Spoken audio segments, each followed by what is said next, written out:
Even though she wasn't there with me physically, I was still able to go and get the tattoo with her in spirit.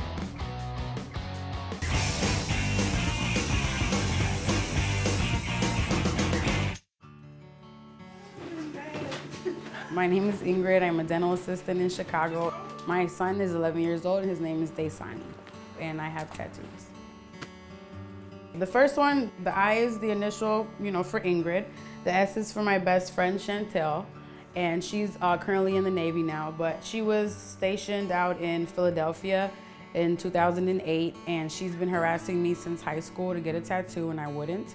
So finally, since it was the 4th of July weekend, and I'm like, well, I am in Philadelphia, I might as well commemorate it. And this was the first one, and I was like, oh, you know what, it did hurt, it's not that bad. And I'm like, okay, let's see what happens next.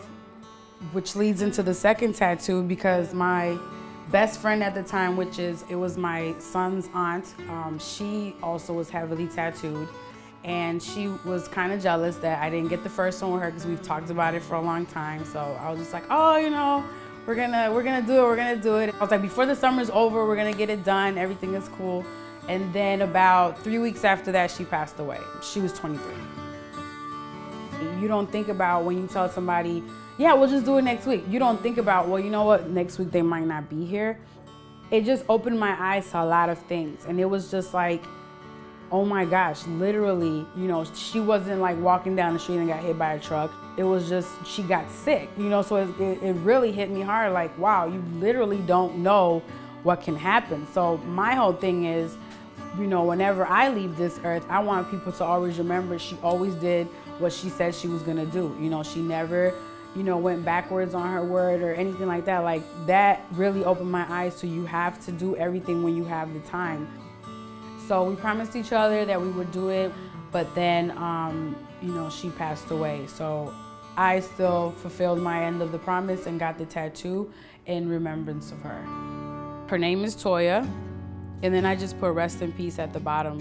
And I have her tattooed right here, which is my right hand, because she was my right hand girl. I had actually got the tattoo the next day that she passed away. So it's a picture of a fairy, and she's just sitting on a flower, and her favorite color was purple, so I had him do the flower purple. When I look at it, I don't get sad, I get really happy about it. To me, it brings me joy. So my son was really close to his Aunt Toya. There's small things of her that I still see in him now. So I know that, she's with him and she's watching over us all the time, and, he still has her. That tattoo is my favorite tattoo because it reminds me of her and how she was. I miss my auntie. I think about her every day. What the tattoos have brought to me is, you never know where, when you're gonna go, and the best time, to get things done are in the now, not later.